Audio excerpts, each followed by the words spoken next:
Al, we are 153 episodes in. Dang. And it's time to get controversial. Uh-oh. Talk about 2 controversial games. Cool. Because that's what we're here to do. And everyone's favorite series, the Final Fantasy series, where no one has any dissenting opinions whatsoever. No, not ever. About anything. Anything at all. Hello, welcome to this week's episode of Season 9 of Checkup, OVA. It's a podcast where we have conversations about video games, anime, manga. I'm Jared, joined as always by Doc Al and Ladium. Hello. And we're going to talk about some Final Fantasy games. I guess one is a main series game, the other is not a main series game. Mm-hmm. But not the same games that you would expect from the Final Fantasy series. They are non-traditional Final Fantasy games. We'll put That's it that way. That's a good way to describe it, yeah. If I was in marketing, I would be like, yeah, this is how we were going to market these games. You know, the non-traditional Final Fantasy. We are going to talk about a game that somehow we have not talked about on this podcast, even though we've definitely talked about it on this podcast. We've definitely talked about it on the podcast, but we've not dedicated a lot of time to it. Correct. We're going to talk about Final Fantasy Mystic Quest. Mm-hmm. And then also, we're going to make this a very long podcast. I'm just going to sit here and talk for like 8 hours. And we're going to talk about Final Fantasy XIV. A game I recently beat. Or finished up at least the main story. I don't think there's really any beating of it unless you're like, I've maxed out all of the jobs and roles and everything, which that's a lot of time. Yeah, don't do that. A lot of time. But you get like a mount if you do that. What kind of mount? I don't know, but you get like a rare mount if you max out all the jobs. Anyways, we'll get to that later in the episode. First, we're going to talk about Mystic Quest, the very controversial Final Fantasy game that people don't like. Because it was not that Final Fantasy they were looking for. And that's because Square was like, hey, the US market is pretty dumb. They don't understand these JRPGs. What if we made one just for them? And that's what they did. That's what they did. Here we are. This game originally came out on October 5th, 1992 in North America first, which is very prominent. And then almost a year later, on September 10th, 1993, it came to Japan as Final Fantasy USA Mystic Quest. And then came to Europe in October of 93 as Mystic Quest Legend. Which I think that's due to like some weird trademark thing of why they changed that. There is a story about that, I think, but that's neither here nor there. So yeah, this is basically around the height of Square making Final Fantasy. I think, let me double check. I would say by this point, Final Fantasy IV had come out. Or as it would be called here in America, Final Fantasy 2? 2. Yeah. It would have been out both in Japan and North America by this point. A year to the fact. So Final Fantasy IV has been out for a year at this point.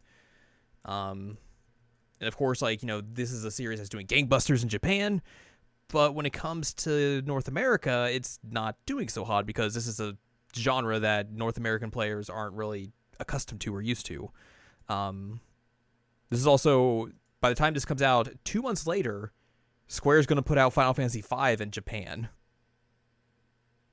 Which is another game that they are not going to bring over here, considering they will not bring over another Final Fantasy game until 6, aka Final Fantasy 3, which is a game we've talked about before on this podcast. Yes. A very good game. Which 5 is something that Squirrely Owl decided that she was going to find a fan-translated version of, I don't remember which one of the downloading services it was. It's one of those terrible ones that, probably would inflict you with 10,000 viruses.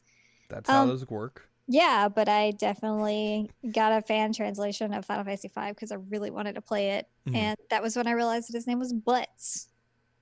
So when I saw the official translation later was Bart's, I'm like, who the hell is Bart's? His name's Butts. Buds. Butts. Never forget Butts. Salute him. Let's talk about development of this game. All right, let's do it. Because it's a weird thing. Mm-hmm. From Wikipedia, which is where we usually steal all these development stuff from. Although designed by one of Square's development teams in Japan, Final Fantasy Mystic Quest was specifically geared for the U.S. market. At the time, console RPGs were not a major genre in North America, it's like we just talked about. Square attempted to broaden the genre's appeal through Mystic Quest. Square had already released several Final Fantasy spin-offs in North America, including the 3 titles in the Saga series as Final Fantasy Legend, and the first Mana series game as Final Fantasy Adventure, which those were Game Boy games, I want to say. And wished to further break into the popular American consciousness. Square's executives cited that the alleged difficulty of RPGs is the main reason as Americans shied away from them and eased the difficulty level by tweaking various aspects of the main series gameplay, which is also something... Okay, this is actually going to get to it. The American release of Final Fantasy IV was altered to make the game simpler, for example. So that was something that they were trying to do to make it more appealable, is that the U.S. versions of Final Fantasy games were easier, quote-unquote, than their Japanese counterparts. I think in some ways that, like, there's one game in particular that I don't know if it was something that Square did or someone else did, that like they tried to make it easier for US audiences but actually made it harder. Nice. I think like by messing up with like the experience gain or something like that. Oh my god. That might be Revelations Persona. Oh. There's definitely a game I've played that the US version is like inadvertently harder for whatever reason. Mystic Quest was to take this one step further, and the Japanese developers worked with the American offices to make sure that the game was accessible to children. Mystic Quest was developed in a graphic and gameplay style similar to Final Fantasy Legend 3, part of the aforementioned Saga series. The gameplay shares numerous similarities with the title, featuring a very similar battle system, graphical interface, and dungeon system. Even the jump feature from Final Fantasy Legend 3 has been reproduced, and almost all of the icons from caves to enemy sprites are a color upgraded version of the Final Fantasy Legend 3's character set. Besides allowing for computer-controlled allies, the game did away with random battles, complicated storylines, and text-based menus. To appeal to the perceived taste of North American audiences, which gravitated toward fast-paced games, Square included action-adventure game elements. Players could now brandish weapons outside of battle, jump, use a grappling hook, and set bombs to open new paths. North American translator Ted Woolsey explained that the action-adventure players are larger in number and the demographic is different. They tend to be younger and like the idea of jumping straight into the action with a sword in their hands. It's an empowerment issue. You get to go out there, start whacking things, and it feels good. With the more traditional RPGs, it takes a good 15 or 20 hours of playing before you're finally hooked. Woolsey stated that the Mystic Quest was one of the easiest games he had to translate due to the game's small size. Yeah, I mean, he's used to translating huge games. Mm-hmm. I will say that this was mine and Keller's first Final Fantasy game. There you go. We had Final Fantasy. Well, no, that's a lie. We had Final Fantasy on the NES, but this was the first one that we. Yeah, but we had it, but we didn't really get into it. But like Mystic Quest is where we got into it, and then we're like, all right, this is a good series. Mm-hmm. We're into it. So while we had the original Final Fantasy, like it wasn't something like we thought Dragon Warrior was better. I mean, yeah, that makes sense. Yeah, Dragon Warrior at the time was a more accessible version of an RPG than Final Fantasy was. Right. Especially with their first iterations. So yeah, then we got Mystic Quest because it's funny because our grandparents, Granny and Pop, wanted to get us a game, and they're just like, look at this cover, it looks interesting. So they just got it because of the cover. But then Keller and I was like, this is amazing. See, I didn't really know about this game. I didn't know about it at the time because I was not playing RPGs at all on the Super Nintendo or anything. So I didn't really learn about this game until well after the fact, when basically everyone's just like dogging on it. Mm-hmm. I was like, oh, it's the game for babies and all that sort of stuff. Game. So that was my first introduction to this game. And I mean, when did it come out again? 92. 92. So I mean, like, I was small. Mm-hmm. I was what, 4? Am I mathing right? Yeah. Because that would have been 2. So I was 4 and Keller was 8. So we were like perfect ages for a game like this. Right. Like it made sense that we would be super into it. Mm-hmm. But we were super into it. So I guess I could technically blame this game for my love of RPGs. So in a way, Square was right. Yeah. I mean, they really They got you were, hooked. because like that's, as you know, like my favorite genre of games, and I started with this game and then like just kept playing them Mm-hmm. to the point that I like through shady means obtained a fan translated version of Final Fantasy V. Like that says something. Mm-hmm. That says something. So they weren't wrong. But anyway, yeah, my grandparents got me this. And I interrupted you. I don't remember what I was saying, so. Nice. So yeah, like obviously, Square had an idea of what they wanted to do with this game. They wanted to make it. This was their North American game. Mm-hmm. They wanted to. This is their introductory course into JRPGs, because obviously, like we talked about, they weren't selling well at the time in America. So, if you're going to break into that market, why not try and do it in a way that teaches people how to play these games? And this kind of does that. Like, it's not like a necessarily one-to-one correlation to most traditional JRPG elements, because like they talk about, like, random battles aren't here. Mm-mm. They're just nodes on a map, which, for better or worse, like, I think that's actually a good idea that more games should utilize. Like, yeah. I like that idea, but I get why that would be such like a controversial move, and why that wouldn't necessarily teach people exactly what that means, like what a JRPG actually is. And then like some of the stuff, like, just like equipment management and party management, all that sort of stuff really is non-existent in this game. Right, because it's more like you just have whoever shows up show up. And then like you just get like a new item. It's like, oh, that's the better one, so I'm going to use that. And of course, like, the story in this game is just non-existent, basically. Basic. It is the most basic fantasy story that you can imagine, essentially. Yep. So like, you're not coming to this game for the story. You're not coming to this game for the gameplay or anything. But we are two people who like this game.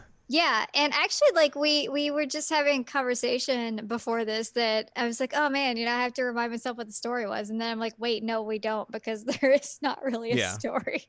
But both of us really like this game, and I think it is necessary to say that, like, both of us have replayed it relatively recently. There's a randomizer for this game. Oh shoot, is there really? There is. We need to do that someday. Please let us do that. It's weird. I bet, but like, so was Link to the Past, and we got through that. I don't remember what I was talking about. We were saying that we both like this game, even though like it's weird, and I was saying that we both have played it recently, so it's not like a nostalgia thing of like, right, definitely, because I didn't start playing JRPGs until really I met you. How about that? Well, like, I played Persona 3, like, that was really the entry point. Yeah, because outside of that, like, I didn't play Final Fantasy games until I met you. Right. I mean, like, we met because of Persona, but I kind of like dragged you through into the like JRPG world with me. I've been here for a while. I'm like one of the hardened vets of JRPG land. And this is also a game that like Square's basically forgotten about. Yeah, they have. Like, the main character hasn't really shown up in the city or anything. He shows up in Theater Rhythm, the second game, because there are 2 songs in that. Nice. From the soundtrack, but good job, Benjamin. Basically outside of that, like, it's like, oh yeah, Mystic Quest. Yeah, about that. And I think, like, if you go into this game knowing what it is, knowing that it is a beginner JRPG, like, you can find enjoyment in it, even though, like, you're not going to get, like, groundbreaking writing or storytelling or anything in this game. Like, it's just a game, like, just to sit down and chill for, like, 10 hours and, turn your brain off and kind of just have fun with. And like, listen to some rockin' music. Listen to one of the best Final Fantasy soundtracks. Ever. Which is saying something, because this is not an Uematsu joint. And they're like, no, you don't need to do this one. This soundtrack was done by Ryuji Sasai and Yasuhiro Katakami. Sasai basically, prior to doing Mystic Quest, he did the soundtrack for Final Fantasy Legend 3. So again, like, basically, it seems like they just took that team and were like, hey, make a game similar to this but easier and for the Super Famicom. He did some anime work in the early to mid 80s. Got into game development or game composition in late 89 and then into the 90s.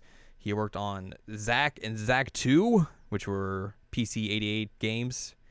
A game called Frey and Magical Adventure. And then he worked on Final Fantasy Legend 3 Mystic Quest, where he basically started working for Square. He also did work on another Square JRPG that never came out in North America called Rudra no Hiho, or Treasure of the Rudras. He worked on the character select screen, or character select music for Tobal number 1. And then did Bushido Blade 2's soundtrack. And then Square was like, yeah, we don't have anything for you to do. So he's like, all right, I'm quitting. See ya. It's like the ultimate tragedy of this, now that I know that. But don't worry, he's doing his Queen tribute band. He's got his own band called Spiders from Cabaret. What a good name. It just like he has not worked in the game industry since '98. Which is why we're gonna hire him. Yes. Yes, we're gonna hire this man. We're gonna find him. We're gonna go to a Spiders Cabaret show and hire this man to make video game music. Oh man, that's one of the weirdest statements I think I've ever said in my entire life. But yeah, like the soundtrack just rocks. Like it rips. Yeah. In a way that, Final Fantasy soundtracks hadn't before, because, they're very orchestral. They're very, sweeping and big sounding, I guess you could say. They're very classical sounding. While this is just like, I'm just going to do some ripping guitar riffs, some double bass drums, and we're just going to go from there. It's like, yeah, this totally works. Which is funny because, like, now that I know what I know about Uematsu, like, I'm surprised he didn't ever try that.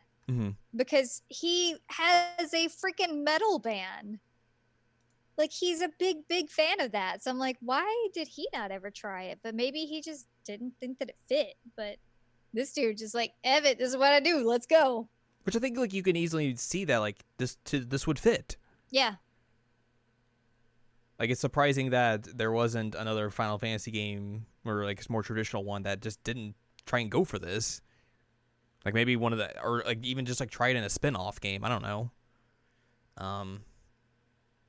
But, yeah, this soundtrack rules. It's so good. Like, again, the fact that you can hear a double bass in, like, a Super Nintendo game is intense. And, like, it's one of my go-to, like, at least the battle themes, and there are a lot of really great songs that aren't battle themes in this. But it's one of my go-tos whenever I, like, really need hype music. Because, like, those battle themes are legit.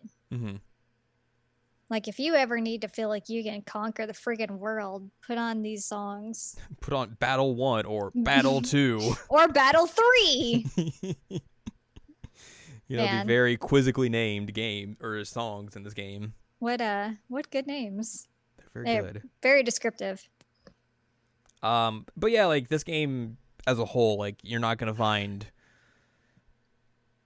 amazing things in it. Like we talked about, like, I like the idea that, like, they take out random battles and just make grind spots as a thing, where you just go and fight battle after battle after battle, and that's how you level up and grind in this game, is just by going to specific spots in the game to do that.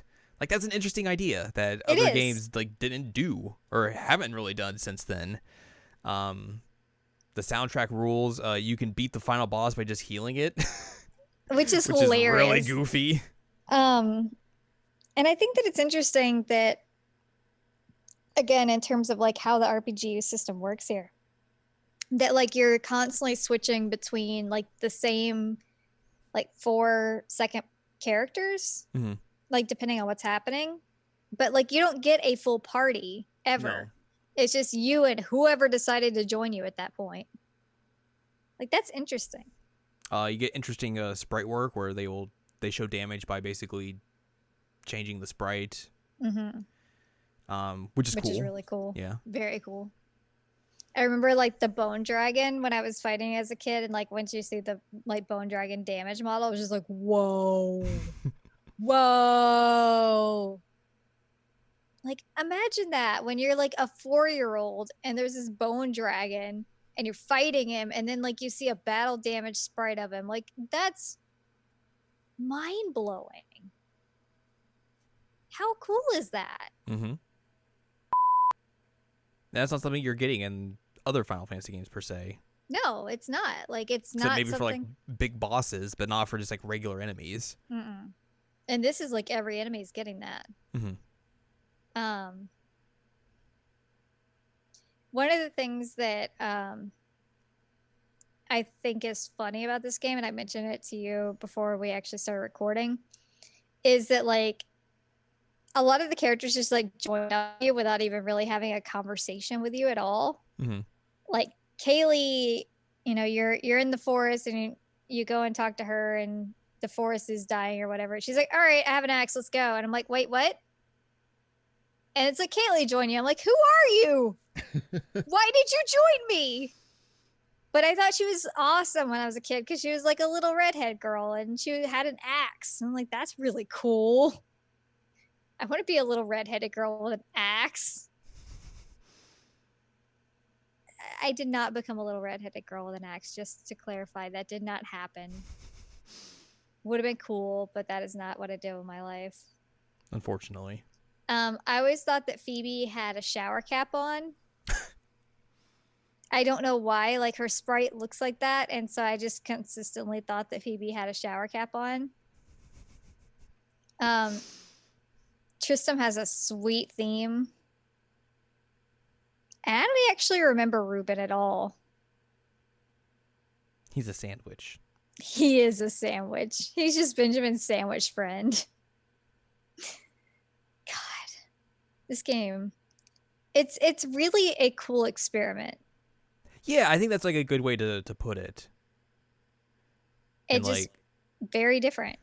And the kind of expectations you should have for this game going into it. Yeah, I mean, you can't go into this thinking that it's going to be like Final Fantasy like 4 or 6. You can't. It's not those games. That's just not how it is. But if you think about it as it's like this experimental Final Fantasy that tried to do a lot of like neat things, and some of them are more like better executed in certain places than others, but like it was cool that they were trying something different. So I will give them that credit. Also, this game's great. That soundtrack rules. Soundtrack's so good. Like, Jesus Christ, that's a good soundtrack. This is a game they should put on the Switch Super Nintendo collection. Dude, that would be so cool. Because like I think right now there's not really easy ways to play it. Like I think it went on Wii Virtual Console. Mm-hmm. I don't know if it went on Wii U Virtual Console. I couldn't check. But this is totally a game they should put on that. Like, if they're going to get weird, if they want to get like weird with like that sort of thing, like put something like this on there. Yeah. Did we put it on my NES? Should have. Cool. I think it's on mine, so.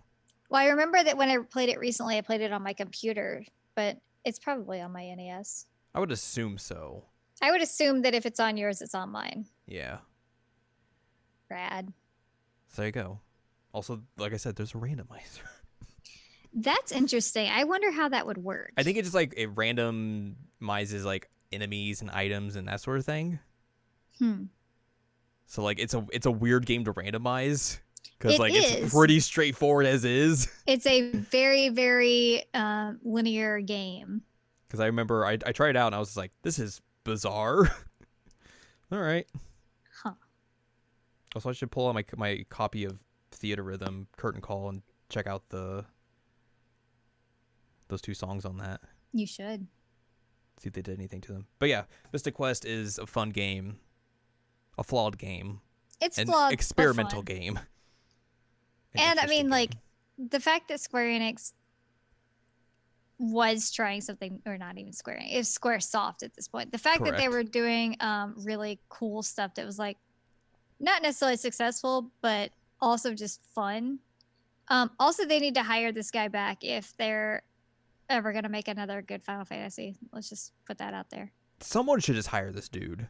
I want to hire this man. You know what I want? I want to hire this man to just follow me around all the time and play sweet music. Can you imagine how like amazing that would be if you have this librarian who shows up and it's got like this sweet guitar riff behind her? Like everybody would respect me. It's true. God, I wonder how much it would cost. Too much. Probably. Do you think people go up to him and like, hey, you know, I know that we're listening to like, was it Spider's Cabaret, whatever it was? Like, I know that you're doing that, but like, can we talk about Mystic Quest for a minute? I hope so. I hope so too. I hope that he still is okay with talking about Mystic Quest. He did an interview, I think, 10 years ago talking about stuff, but I couldn't get it to load. But someone needs to find this dude again, interview him. Be like, what would it take to get you back into game composition? Yeah, like how do we make you make music again for video games, but also like, God, can you imagine the stuff he would make now for games? Like how it would sound ridiculous, right? It'd be so great. He could actually like, you know, have his instrumentation that he wants. Like Jesus, I'd listen to the heck of that. Or just like get some like indie dev to like, hey, you want to make some stuff in the Famicom chipset again? Yeah, that'd be cool. Do stuff like that. Be really good. I just want this man to lurk in video games again. That's really all I want. Same. Besides to be a redheaded girl with an axe. Mystic Quest 2. Yeah! Do it. That would require Square to be fun. Right, and don't let Nomura anywhere near it. Oh, God. He would ruin it. Make it super angsty. Nomura is going to come out one day and be like, Kingdom Hearts was my spiritual successor to Mystic Quest. God. I don't know how to respond to that statement. I really don't. I mean, it's a beginner's JRPG. You're not wrong. With action-adventure elements. You're not wrong. Such as jumping. And weaponry on the field.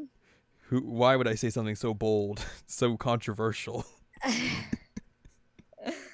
Oh, man.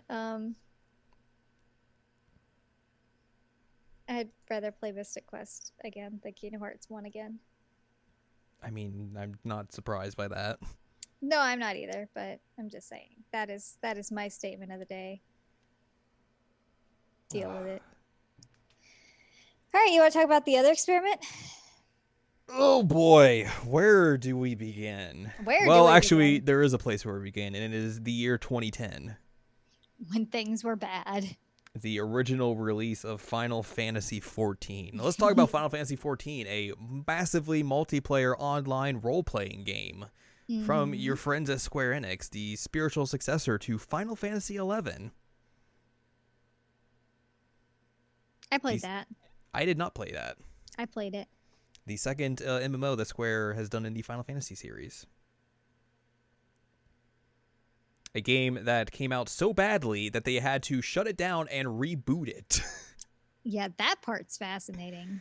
There's a whole lot to that story. If you are at all interested in it, in the whole just like what happened, go watch No Clip's Final Fantasy XIV documentary, where they basically go into the entirety of like what happened to 1.0, why we had to do this, why we had to like shift the entire like development team on this game, and how we basically came from the bottoms of that to this game being like one of the biggest games in the world now. Started from the bottom, now we're here. Basically. So yeah, Final Fantasy XIV. It is it's a big game. You've been playing this for a while now. I have. I started playing this in 2017. I just remember that like. But I haven't played since repeatedly since 2017. Yeah. No, I just remember that like every once in a while we would be talking and you're like playing Final Fantasy 14.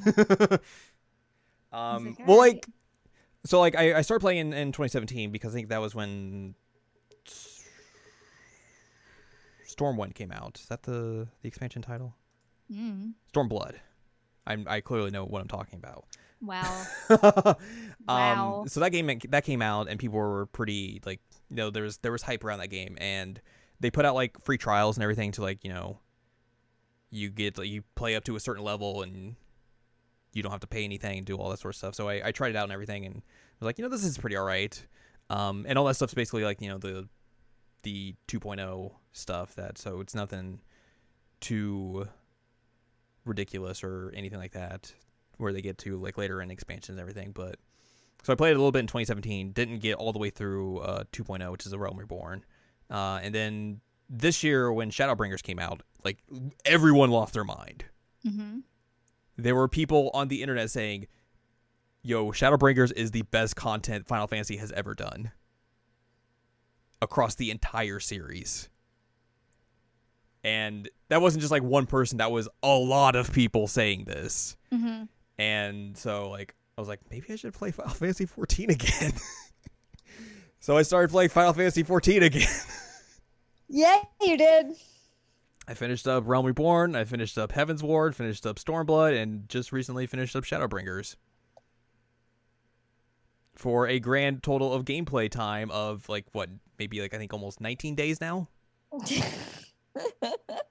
Which, like, granted, like that's not all me playing 19 straight days. That's like, idling the game, doing other stuff, like literally fishing and just like not even looking at the screen and just waiting for my controller to vibrate so I can catch a fish. Oh, I love fishing. Just doing stuff like that. But like, yeah, this is a huge game. There is a reason people like are like, I want to check out this new story stuff, but I don't want to play through hundreds of hours of gameplay to get to it. Yeah. And like they have stuff on their pay store where you can buy cosmetics and stuff like that, but you can like buy a level boost to like just get you primed and ready for like get you right up to level 70 and be primed for Shadowbringers, which I know this is going to be a weird thing to say, but I'm not going to sit here and tell you, hey, you should all play Final Fantasy 14 because that is a long task of a game to play. Yes. But also, I'm not going to sit here and say, hey, you should do a level skip and jump up to level 70 because you're not going to understand the intricacies of the story as well if you had gone through the entire experience. Which I feel like is very going back and forth against each other. Mm-hmm. But I think one of the reasons this story works so well is because you have gone on this long journey with it. And if you're just coming in like right at this new thing, like a lot of this stuff's not going to make sense. All these characters are going to show up and you're not going to understand like who they are, why they're important, like what their relationships are with your character and everything. And I think like a lot of like the way you interact with your own character is going to be lost on you because you're not going to have all that experience that you would have had going from level 1 to 70 and all of the adventures, the story, and all the stuff you've gone through. So your character looks like a tall version of me. Which is funny. It's really funny. For clarification, Al was not the person I modeled my character after. But it looks just like me, just tall. My character is modeled after Diva. Oh, huh. Mm-hmm. And then basically I made her tall. And then the outfit I have on her right now, which is like I have very casual wear. She's like, I'm just in a sweater and jeans. And I showed Al, and she's like, that's just me. It is just me. I was like, well. You can't say that it doesn't look like me. I cannot say that. It looks like me. If it's a tall version of you. It's a tall version of me. It's like wish fulfillment for me. It's true. My character is very tall. How tall is she? I don't know. I created this character 2 years ago. I don't remember the settings and all that sort of stuff, but it's very tall. Like it may be the tallest you can make. Was for there that any race. reason you're just like time to make this person super I tall? don't remember. I guess I was like, let's make him tall. I don't know. That'd be funny. Oh my god. And that's what I did. Oh man. Yep. Well, your character is now me. It's true. So there's a lot of this game I'm not going to remember because I played parts of this game 2 years ago. Right. And just like, that's a long time ago. But let's talk about some of just like the history of this game. Like we talked about, this game originally came out in 2010. A disastrous launch. Mm-hmm. Things went very poorly. Yes. Very, very poorly. Very, very bad. I definitely worked at GameStop when it came out, Mhm. and I remember when it launched, and it was like, oh no. I'll read some from the Wikipedia page about this. The release of the game sparked immediate player backlash in addition to its negative critical reception. Some of the controversy was produced by the use of gameplay features unusual for the genre, which I think like one of them was like everything you do costs stamina, which is like that's not good. The main complaint by players was the user interface, followed by problems with the performance and aspects of the gameplay. The initial 30-day free trial was extended twice in order to allow players to experience the new development team's updates before committing to the game. In December 2010, it was announced that Tanaka and Komoto had been removed from their posts as producer and director, with Tanaka taking full responsibility for the game's problems. The PS3 version was indefinitely delayed from its original March 2011 release date, with Square Enix saying that it would not release the game for that platform until it fully met the quality standards suitable for the Final Fantasy series. Subscriptions for the Windows version were also suspended indefinitely. That's how you know bad. Yeah, that's really how you know it's bad. Also, I think like the PS3 version of 14 is also like out of date now. So you cannot continue playing that game.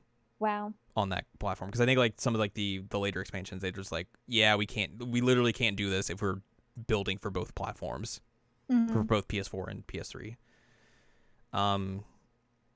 So eventually, they changed producer and director. That role was given over to Naoki Yoshida.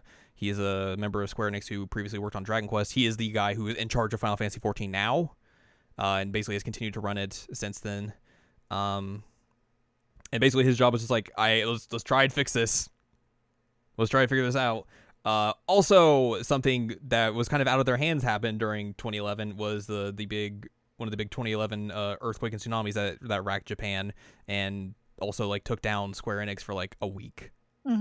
So something that really couldn't happen, but like again, it's another like bad thing that just keeps piling on this game.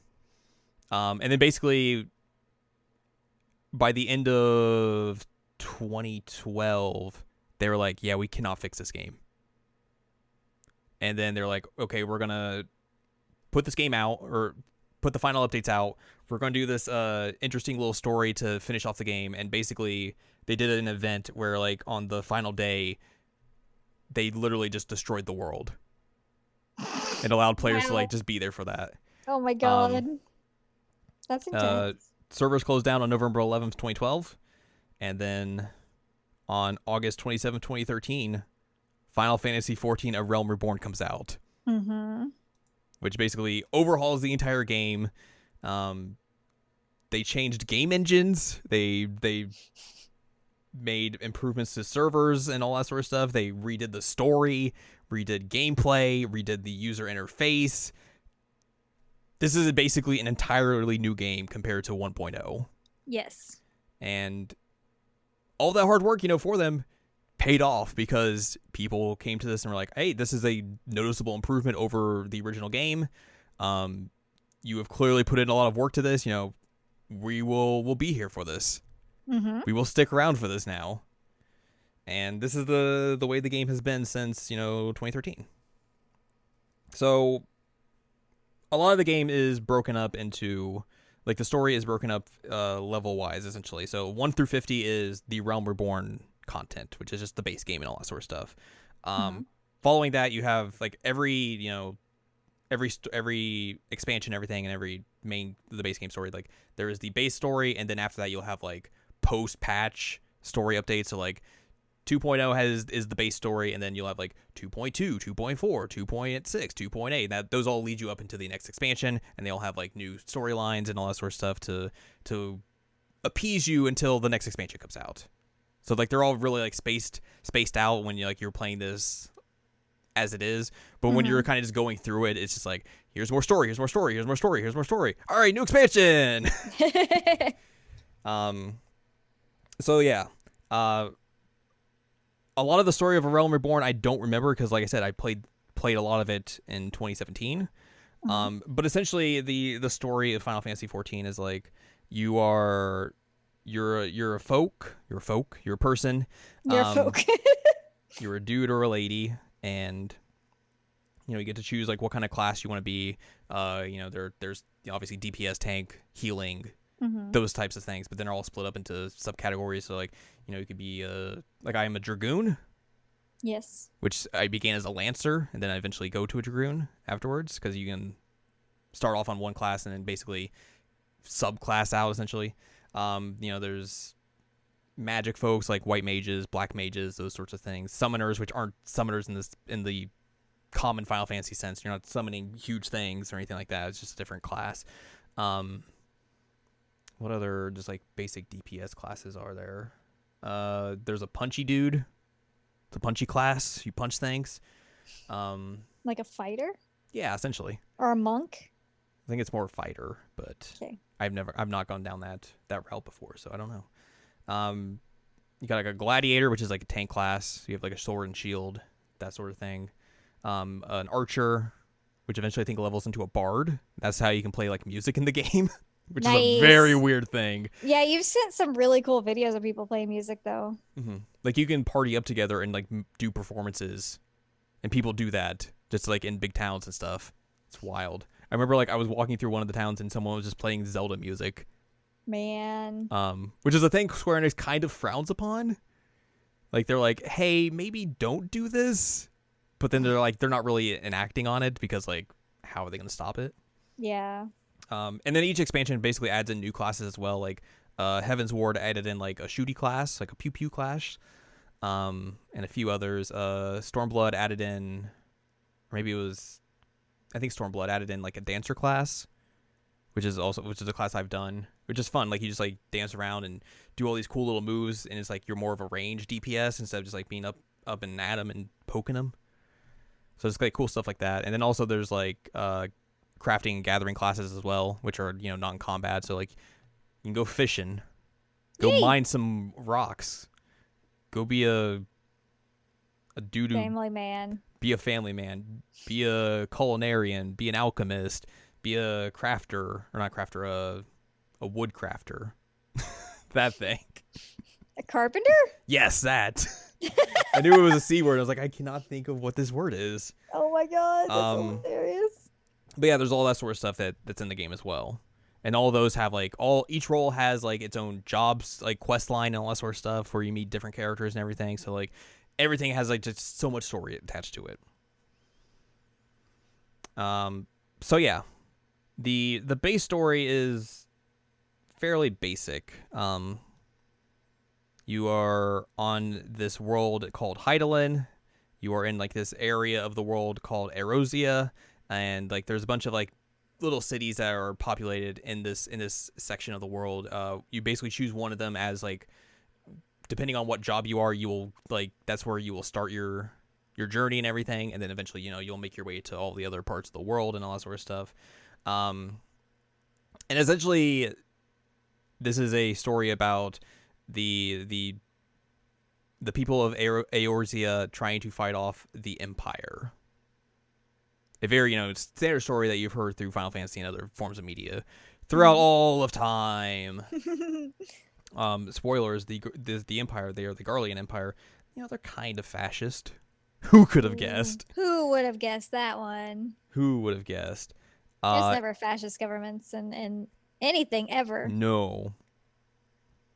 And then there's like a bunch of other stuff. So basically, the base story is that story, and that story is actually still continuing onwards. I'm laughing because you said no in the way that I say like to the cats when they're doing something bad. So like the whole thing with the Empire is not resolved in any sort of way, and we are 3 expansions in, and it's still not resolved. And like the end of the latest expansion is like still building up that story, which is interesting. But basically the entirety of A Realm Reborn leads you up to fighting Ultimate Weapon. Ultimate or Ultima? Ultima, I think. Yeah, Ultima. Okay. Because the Empire is able to fuse a bunch of primals, which primals are essentially summons in the Final Fantasy regards to like Ifrit and Shiva, all those folks. They the Empire basically pulled them all into Ultimate Weapon. You know and love. Mm-hmm. And trying to use that to defeat you, and you beat it, and you're like, "Yay! Look at me! I can poke things." Very good. Through your adventures, you also become the Warrior of Light. All right. Which is a callback to Final Fantasy 1. Yes. You are Hydaelyn's champion. You basically have like you have this power called the Echo, which like enhances your abilities and everything, and it's a thing they tie into like dungeons and raids and all that stuff, sort of stuff. So like, you know, if you wipe in a dungeon or something like that, you like, and you keep wiping, like you're like, oh, the power of the Echo will make you stronger. So like now all of your attacks are 10% more, and you'll take 5% less damage and all that sort of stuff. So it does like interesting things like that. Eventually you find out there's like these robed dudes called Asians who are like immortal dudes. Asians. Yes. I'm sorry. I'm a child. You are. Whoops.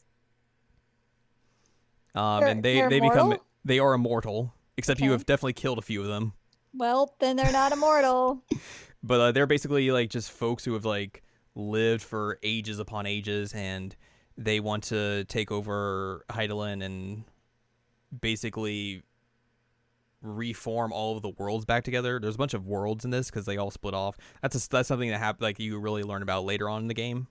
But there's a lot of backstory in this game. Like literally, if we were to sit here and talk about the entirety of Final Fantasy XIV, we would be here for like 8 hours.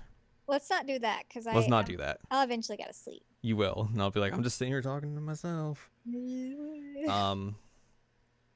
So yeah, you do all that sort of stuff. You hold off the Empire. You eventually like you form up a party called the Seven Scions, and it's basically those are where you and your cool folks hang out with. Basically your party members, all that sort of stuff. And the end of A Realm Reborn is you taking down Ultimate Weapon and all that sort of stuff, and thinking like, hey, everything's fine. And then you get into the post-base game, post-Realm Reborn content, which is the longest and biggest grind of the game. Oh, no.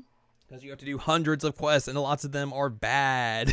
Oh, no. But also, like a lot of people complain about this. Like, it's very, you know, it's rightfully so. But this is when, like, the story starts getting good. Okay. Because like throughout this entire portion, like there's a lot of political intrigue and like building up like, oh, look, here's these political factions like fighting within each other and trying to figure out like what's happening, like who's gonna turn their backs on who and what else sort of stuff. And then like the end of this stuff, which I guess we should say, hey, we're gonna talk spoilers about story. So I mean, all of this is probably gonna sound like I'm just nuts, but this is all stuff that happens. Like the end of the post Realm Reborn content ends with like one of the leaders of one of the big cities getting assassinated, and they pin the blame on you, and you're like, so essentially you have to flee the country, and you head off to like this one place that has not like that doesn't really have anything to do with Eorzea. Like they're just like, yeah, we know about you guys, but we don't want to like mess with you guys in the sense of like, you know, merging or like having an alliance or anything. Like they're like, whatever. And that's where like Heaven's Ward starts. And Heaven's Ward is like basically you being gone and just like off doing your own thing in this new place. You get to learn about dragons. I like dragons. Holy wars. I don't like those as much. Religious cults. I also don't like them. All sorts of stuff. So like you want to talk to some dragons? This is in here. You want to fight Nidhogg? Yeah. That's the thing you're gonna do. Which is interesting because like a lot of this story ties in with like the Dragoon quest line. So like if you do that quest line specifically, you know more about like what's happening here compared to like other jobs specifically. Like one of the characters that you meet up with in this expansion is like a character that is introduced in the Dragoon questline specifically, and he'll be like, oh yes, I know who you are, you're also an Azure Dragoon. And you're like, yeah, that's me, I am that person. I am that too. So yeah, like all of this is like trying to figure out like learn about like the origins of like this huge war between the kingdom of Ishgard and all these dragons, like why they have been going and fighting each other for thousands of years. And you get a lot of backstory about that. You eventually try and team up with like this one of the higher ups of the Ishgardian government, who finds out his dad's like been working with the Ascians, and they're basically like plotting and manipulating things behind the scenes and everything, and it's all bad. they murder one of your friends, and it's very sad. Yikes. You also eventually form an alliance with dragons, and then they're like, "Oh, let's mess that up too." And you're like, "No, don't do that." You fight Nidhogg a lot, and he has his eyes that give people powers, but then also turn them evil. So you got to fight people who steal his eyes, and you're like, "Oh, that's not good." That's rude though, to take somebody's eyes. Well, he took a dragon's eyes. Yeah, but like dragons need eyes too. Well, he's a jerk. Jerk dragon, you don't deserve eyes. Eventually, you fight the old king, who basically transforms himself into a primal. And you also have to tell everyone, hey, you know all the stories that everyone had been telling you for like thousands of years? Yeah, they're all Yikes. We gotta tell you, like, here's actually what happened. And everyone, there are people who are accepting of it, and there are people who are not accepting of it. I feel like that would not go over well in certain places. So like that kind of becomes some of the stuff that is the post Heaven's Ward content. Is you basically trying to satiate these political parties and everything. Also during the post Heaven's Ward content, there is a new group of heroes, quote unquote, who come to your world, and they call themselves the Warriors of Darkness. Da-da-dum. And you get into a few scraps with them. They have come to Heidelin to basically take it over and make sure that their world does not get eaten up by it. And then eventually you take them to meet an old friend of yours, and then they're able to go away peacefully. They just leave them. Bye. Well, so they kind of die. Oh, well, all right. Well, I was thinking they were just leaving and it was peaceful. You're like, no, they're dead. All of that sets up Shadowbringers, which is 2 expansions away. Wow. Okay. This is wild. Like a lot of like the post expansion content is like setting up the expansion after the next expansion. That's a lot of like pre-planning. That is, but they make it work. In ways that like you just think like, oh, this would all fall apart. Nope. Especially considering it's Square Enix. Mm-hmm. Wow. Also, during the post, the in between stuff, you learn that the Empire is making a move on certain parts of Eorzea, so you have to go help and defend those, and that basically leads you into the next expansion, which is called Stormblood. Okay. Where this is the first time the game introduces like an entire new area for you, and a lot of this new area is basically, hey, we made Japan. Welp. Okay. This is where like they introduce like the samurai class and like folks just wearing like just traditional Japanese garb and everything. So all that sort of stuff. One of the key things you find out in this is that like the Empire's the head of the Empire's son is basically leading all these attacks out, and you fight him early on and he just whoops your ass. Oh. So it's not great. And he is not impressed with you because he has heard about the Warrior of Light. Eventually, you'll keep fighting him throughout, and yada, yada, yada. So he's kind of like the big bad of this? Pretty much, yes. Okay. You also eventually help out some folks you met in post A Realm Reborn content. Wow. They come back and they're like, "Hey, what's up? We're gonna be pals again." And you're like, "Yay!" They take you to some new areas and everything, so you get to see like all sorts of new like races and just lands and all that sort of stuff.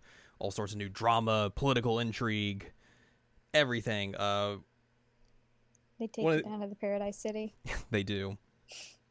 One of these being is that like you have to find the lost prince of Doma, who like Doma is basically this this area of the world that has been under the rule of the Empire now for so long because like they lost their king to battle against the Empire. Now everyone's just like so you have to find him and basically like convince him to come back and lead, while everyone's like, I don't know if this is the real deal. And you're like, yo, it is. And they're like, okay, cool. All right, we'll believe you. We believe you. You'll whoop our ass. So essentially, the whole bit of this expansion is just like fighting off the Empire at every moment, making sure like you're able to help your friends along the way, and eventually you take back specific key pieces of land that the Empire has had, and take the fight to them, and eventually you fight the big baddie, who is the pervert, because he calls you his friend because he likes fighting you. He's a pervert. I don't like that. And then like one of the big things at the end is you fight him and you beat him, and then afterwards he's like, well, I'm just gonna kill myself. God, that's intense. I finally found someone that I could fight with. Holy. Which I don't think one of the things like he finds along the way is like the bad guy is he finds the eyes of Nidhogg. Okay. And uses them, and then at the end of Stormblood, the Dragoon dude who you were with in Heaven's Ward destroys the eyes of Nidhogg finally. Then what do you do? You're like, thank God those are done. And then basically you go into the post-Stormblood content, which sees one of the... so at the end of Stormblood, one of your companions looks to die because like a castle collapses on him. Oh, geez. Along with one of the key members of the Empire, who you had fought previously. The end of Stormblood sets up that he is still alive, and also he has this member of the Empire, and she has lost all of her memories. So he's just taking care of her now because he feels like that's the right thing to do. But eventually through Stormblood, you will find like you'll reunite with them, and you have to figure out, okay, what do we do? What do we do with her? How do we deal with this? Eventually her brother shows up and is like acting all nice and everything. Like, oh, you know, we want to establish relationships between the Empire and Doma, and also, you know, maybe can we get my sister back? Like, that would be cool. Like, I realize that, you know, things that happen, but like, I'd like to have her back. And they're like, well, she doesn't have her memories, so if she doesn't remember you, tough luck, buddy. And basically she doesn't, but like he gives her like this mirror, and then over time, like, she starts to get her memories back, and like you like see her tragic backstory of how like she was abused in her family, and like how they like treated her like trash and everything. That's how she became like this very evil person, essentially. And basically she gets recaptured, and she gets all her memories back, and you have to fight her, and then she dies in the fight with you because she transforms herself into a primal, which is not good. What does that mean exactly when she's a primal? She has like the powers of a giant summon, but it's very bad. Oh, okay. Does she have a specific one she turns into?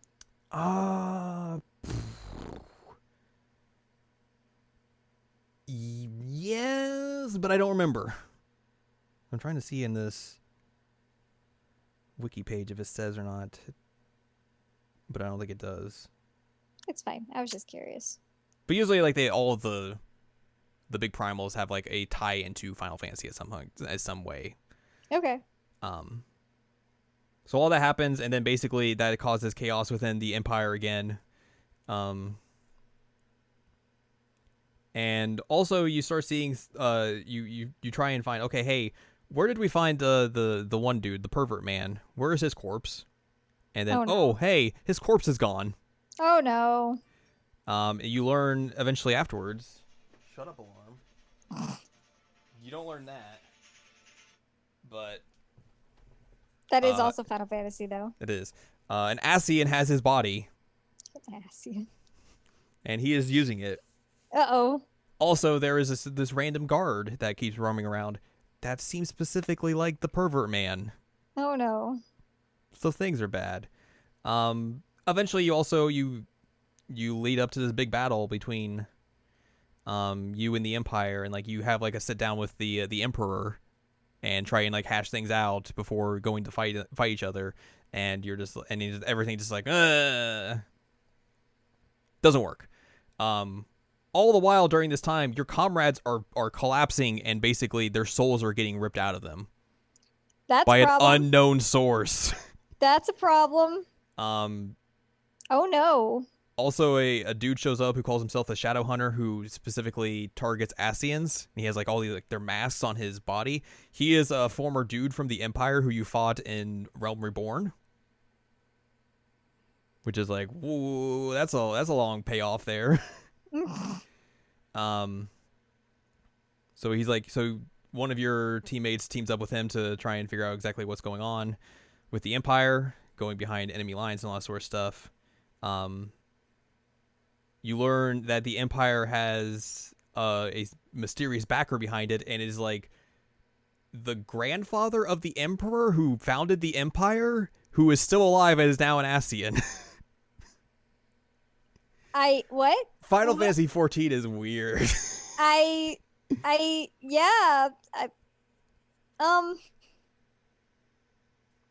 I don't know how to deal with that. All of this makes sense in context, I assure you. Okay. I believe you. So basically you are heading further and further into having a fight with the Empire, but also your companions are still like falling left and right, and their souls are getting ripped out of their bodies, and no one understands what's happening. Eventually it leads up to you fighting a possessed version of the Pervert Man. I think it's on the Pervert Man. He's the Pervert Man. Or you fight someone from the Empire, I forget which. And in the midst of that battle, right before you're about to die, you pass out. And you are ripped to another world. So your soul got torn from your body too? Mm-hmm.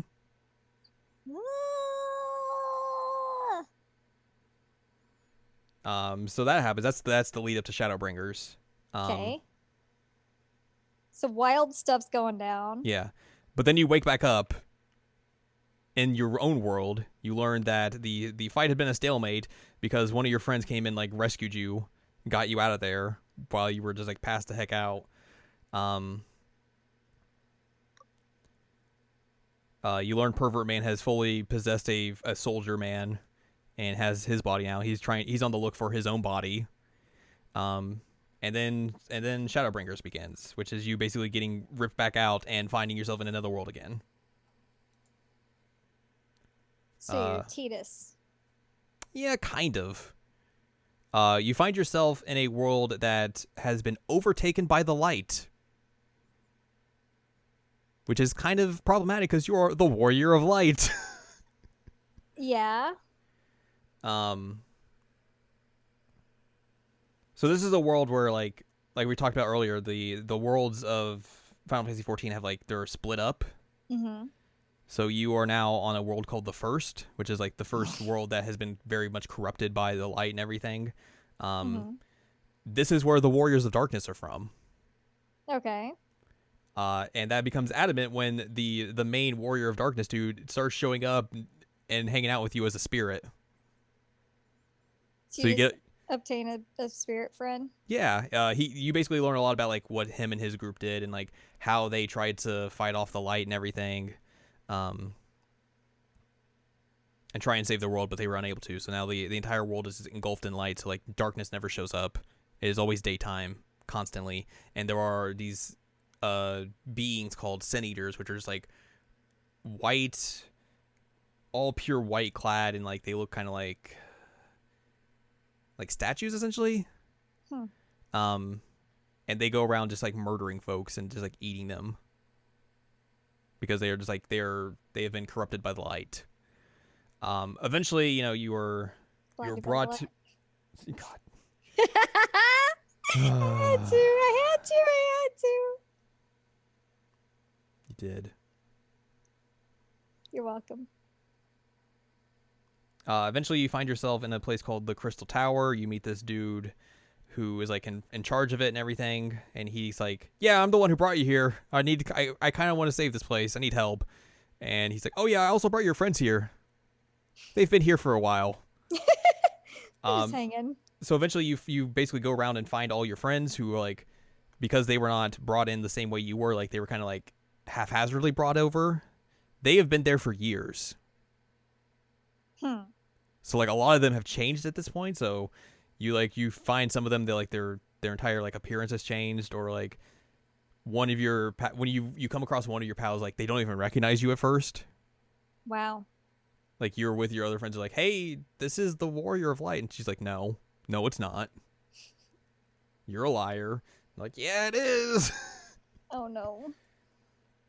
So you basically go around and to all the specific locations in the world and everything, and you have to fight off the Light Wardens, which are, you know, these beings that make the light be as it is. So like you fight them, you basically suck in the light into your being, and that is able to make the light go away from specific areas. Like, you know, darkness will show up, like time change, all that sort of stuff happens.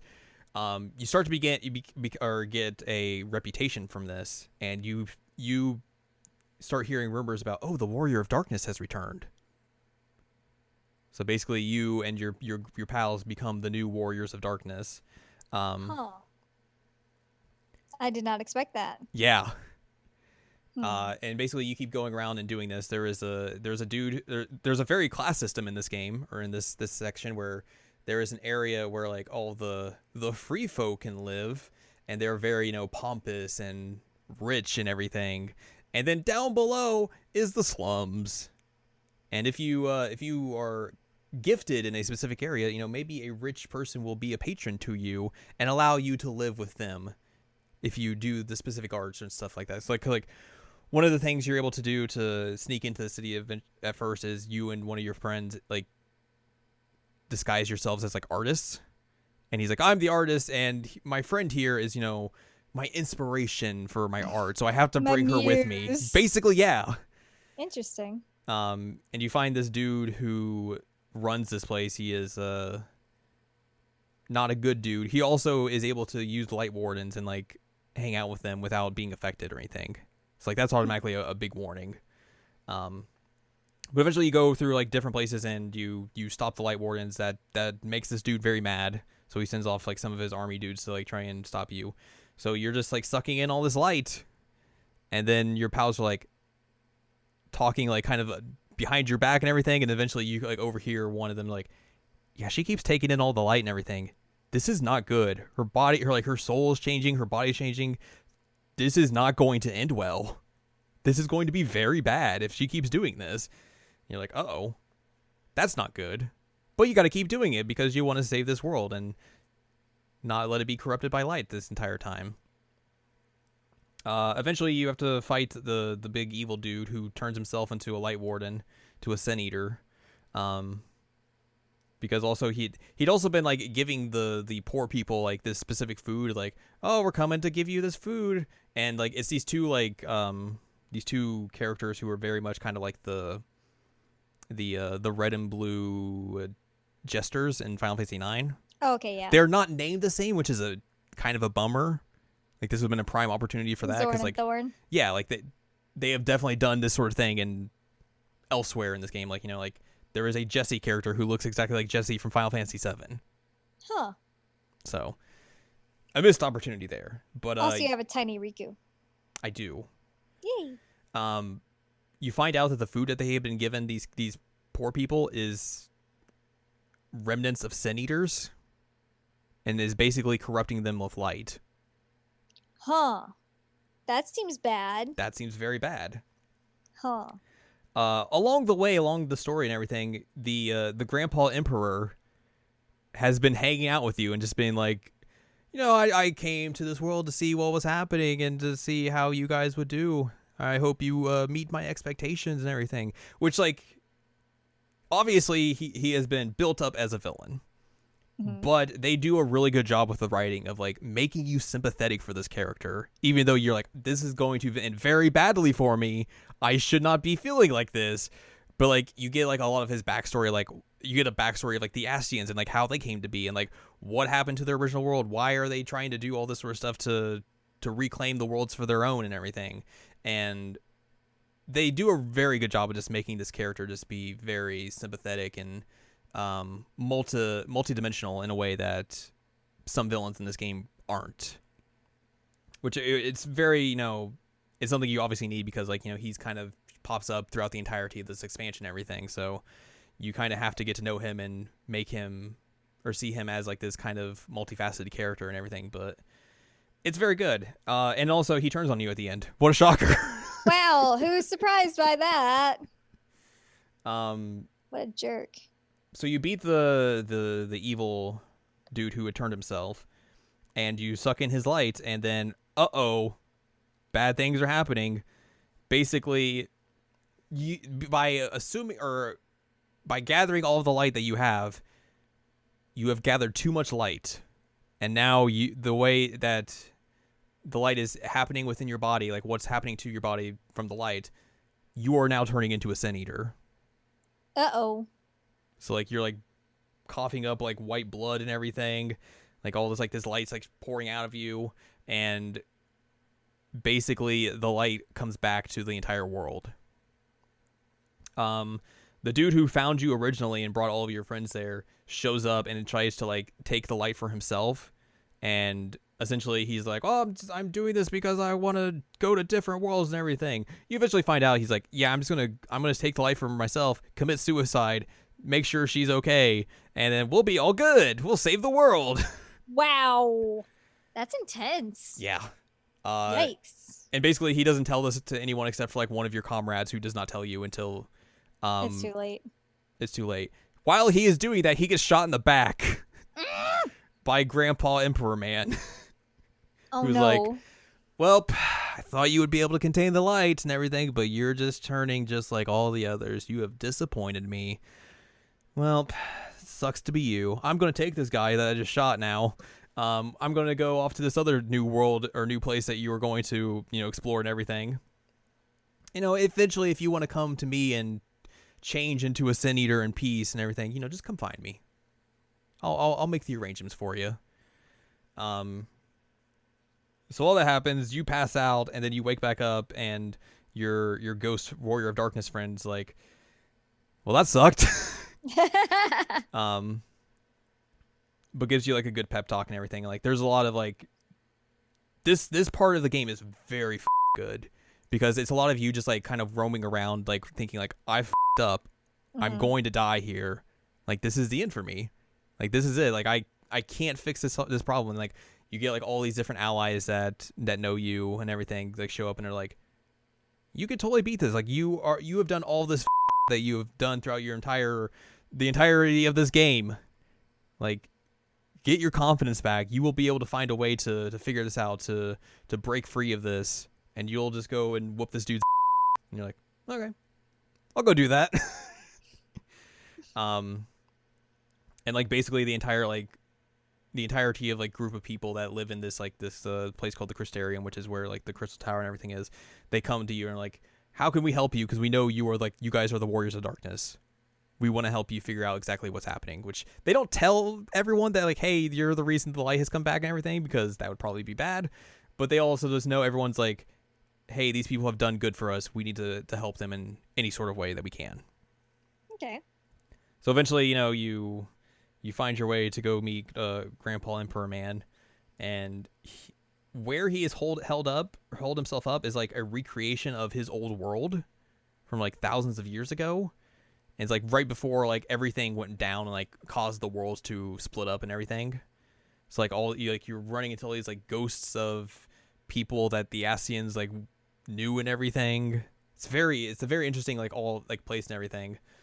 You talk to like one of them that like is able to see you and knows that like, "Oh, I'm a recreation. I know this is happening." So it's some real interesting stuff. And then you have to fight Grandpa Emperor Man. Kill him. Things don't go well for you first. Well, because you fight him and then he's just like, "Well, I am immortal, remember."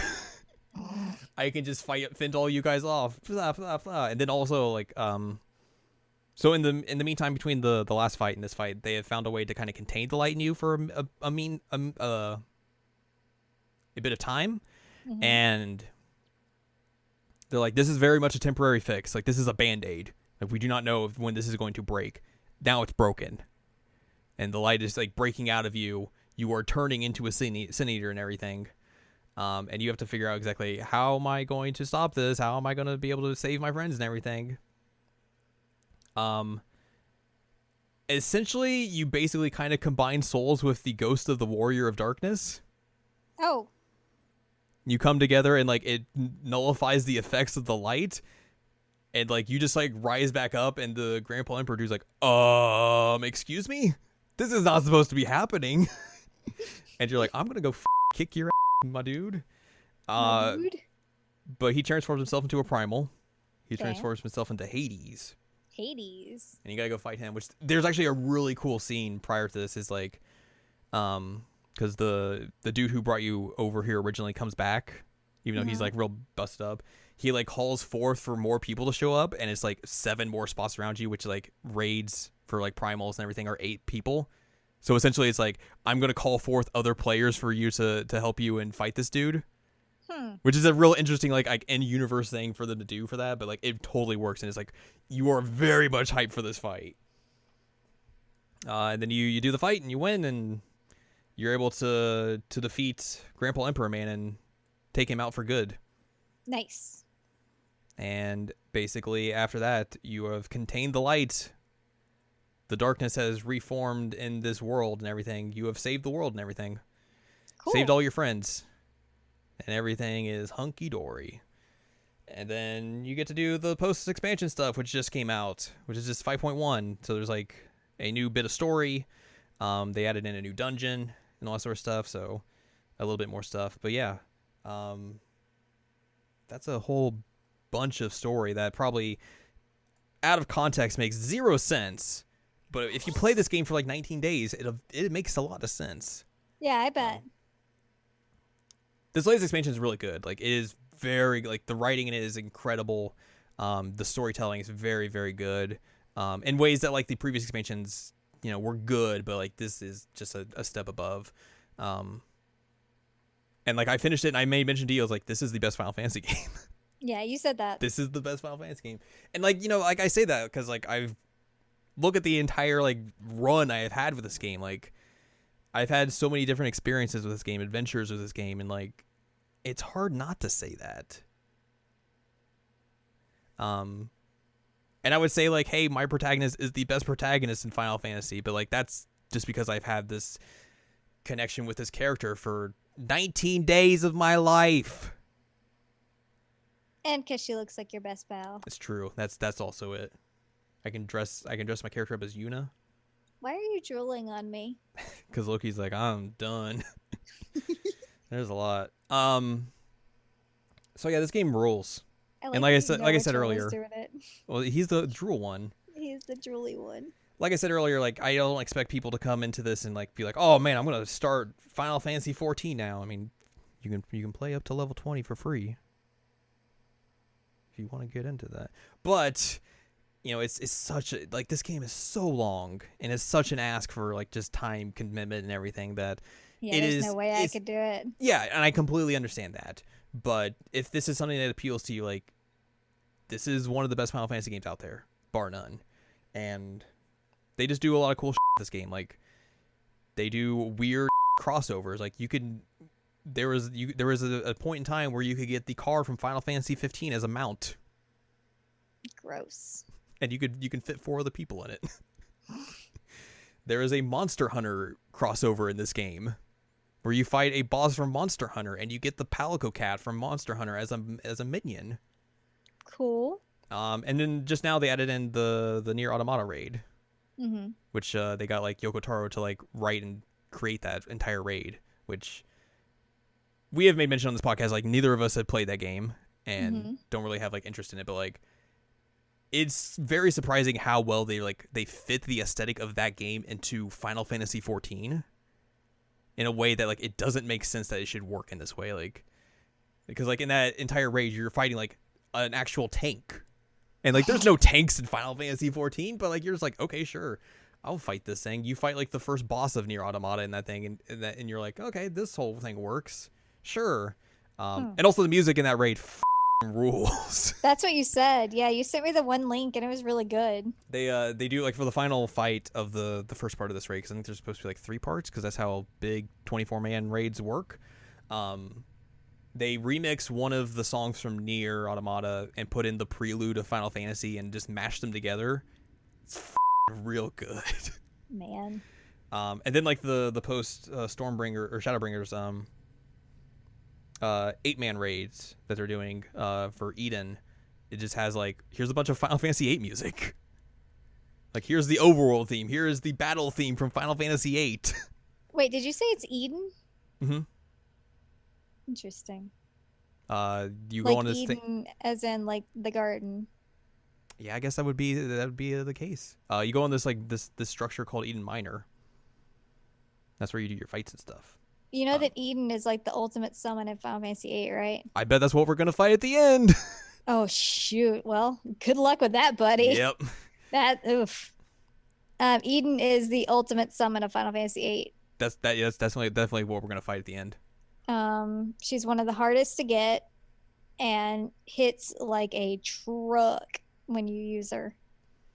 I mean, this is like this game they have done like fan service in that way. Like, you literally fight the Final Fantasy 16 train or 6 train, excuse me, and it plays the Final Fantasy 6 music. That's perfect. You do not get to suplex it, unfortunately. That was my next question. It is a giant train. So like the proportions don't work in the same way, but like it is literally the train from Final Fantasy 6. That's awesome. And you fight it, and it plays the same music. What about Doom Train? Can we have Doom Train from Final Fantasy VIII in there? I mean, maybe it'll show up in this set of raids. That'd be cool. Yeah. So you'll have to let me know when you come across it if it's Eden, because I mean that's going to be like next year. But it's an interesting choice because Totally. like, if you're telling me that the name of it is Eden, I'm immediately going to Eden the summon. Like, I'm interested to see like how that would translate. Because Eden the summon, I don't know if you ever used her, but she is a weird summon. Very weird. There's apparently artwork for what they are going to use as Eden. I don't know. Artwork done by your boy Tetsuya Nomura. So you want a goth Eden? You want to send it to me? Yeah. I don't know if this is actually going to be a thing in the game or not, because I don't know. I don't know if I've seen actual Eden in this game. I may have, and just in the cutscenes, and just there's a lot of cutscenes, so I might just glossed over it. But Eden is an interesting looking summon. I will say that. There might be someone else. I don't know, because it says Gaia artwork, so it might be someone else. Yeah, it's not Eden. But yeah, that's the like the current